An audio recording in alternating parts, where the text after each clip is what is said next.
ہم نے ایک بابری مسجد کو کھویا، اب دوسری مسجد کو ہرگز نہیں کھوئیں گے، یاد رکھیں۔ تم نے مکاری اور عیاری سے انصاف کا قتل کر کے تم نے ہماری مسجد کو ہم سے چھینا، اب دوسری مسجد نہیں چھین پاؤ گے، یاد رکھو۔ اب ہم تمہاری ان باتوں کا بھروسہ نہیں کرنے والے کہ ہم بچائیں گے، نہیں تم نہیں بچاؤ گے، اب ہم بچائیں گے اپنے مساجد کو، اپنی تہذیب کو انشاءاللہ۔ جو لوگ آ کر مجھ سے کہتے ہیں کہ نہیں نہیں ہم ہیں، تم نہیں ہے، تم کبھی ہمارے ساتھ نہیں تھے، تم تو ہمارے جنازے جب آتے تم آ کر دو دکھاوے کے آنسو بہا کر چلے جاتے ہو، اور اس کے بعد ہماری بربادی کے افسانے کوئی لکھ کر کوئی کتاب لکھ دیتا ہے، کوئی مضامین لکھ دیتا ہے، اس کو کوئی ایوارڈ مل جاتا ہے۔ میرے عزیز دوستوں اور بزرگوں، میں آپ کے درمیان میں ذمہ داری کے ساتھ کھڑے ہو کر کہہ رہا ہوں کہ گیان واپی مسجد تھی اور ہے اور رہے گی انشاءاللہ تعالی۔ 1991 کا قانون یہ کہتا ہے کہ 15 اگست 1947 کو جو مسجد مندر تھی وہ برقرار رہے گی، اور اگر کوئی اس کے نیچر اور کیریکٹر میں تبدیلی پیدا کرنا چاہے گا تو 91 کا پارلیمنٹ کا قانون کہتا ہے کہ ان پر کیس بک کرو، جیل بھیجاؤ، اور اگر کورٹ نے فیصلہ دیا تو 3 سال کی سزا۔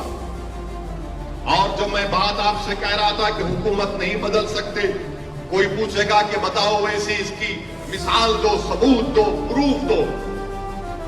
گیان واپی مسجد کا مسئلہ چل رہا ہے، کیا کانگریس بولتی ہے؟ کیا سماجوادی پارٹی بولے گی؟ کیا BSP بولے گی؟ کوئی نہیں، سب خاموش بیٹھے ہیں۔ یہ اس لیے خاموش بیٹھے ہیں کہ آپ کا ووٹ بینک نہیں ہے، آپ کا ووٹ بینک نہیں ہے، نہ آپ کا ووٹ بینک تھا کبھی۔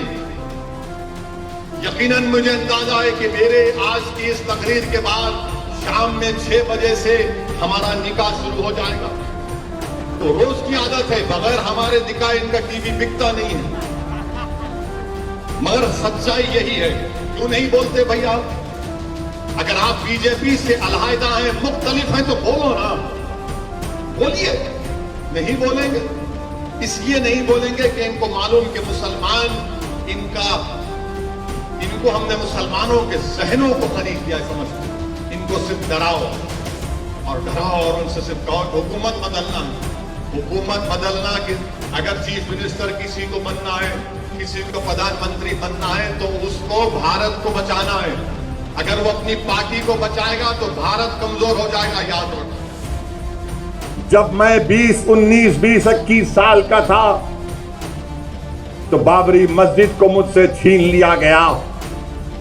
اب ہم وہی 19-20 سال کے بچوں کی آنکھوں کے سامنے دوبارہ مسجد کو نہیں کھوئیں گے انشاءاللہ تعالی۔ کیا آپ تمام لوگ عہد لیتے ہیں کہ ہم کوئی مسجد کو نہیں کھوئیں گے؟ کیا آپ عہد لیتے ہیں کہ اب ہم کوئی مسجد کو نہیں کھوئیں گے؟ اگر عہد لیتے ہیں تو ہاتھ اٹھا کر کہیے نعرہ تکبیر، نعرہ تکبیر۔ ان کو پیغام ملنا چاہیے، مسجد کو اب ہم نہیں کھوئیں گے۔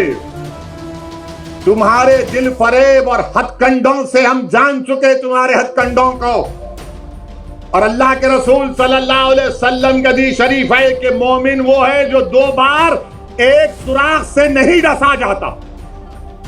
اب ہم دوبارہ نہیں ان کو ڈسنے دیں گے۔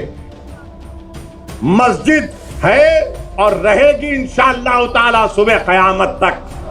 گیان واپی مسجد تھی، اور جب تک اللہ دنیا کو قائم رکھے گا مسجد رہے گی انشاءاللہ تعالی۔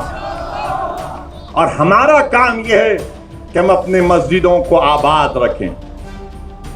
ہماری بھی ذمہ داری ہے کہ رمضان ہو گیا تو مسجد کے در و دیوار ترستی ہیں کہ کہاں گئے وہ لوگ جو رمضان کے 30 دن اللہ کے گھر میں آ کر سرب سجود ہو رہے تھے۔ تو یاد رکھو، مسجدوں کی حفاظت پہلے ہم کو اپنی محلوں کی مسجدوں کو آباد رکھ کے رکھنا۔ اگر ہم اپنے محلوں کی، گاؤں کی مسجد کو آباد رکھیں گے تو یہ شیطانی طاقتیں جو للچائی ہوئی نظروں سے ہم کو اپنی تہذیب سے محروم کرنا چاہتی ہیں، ان کو پیغام مل جائے گا کہ اب دوبارہ مسلمان بھارت کا مسجد کھونے کو تیار نہیں ہے۔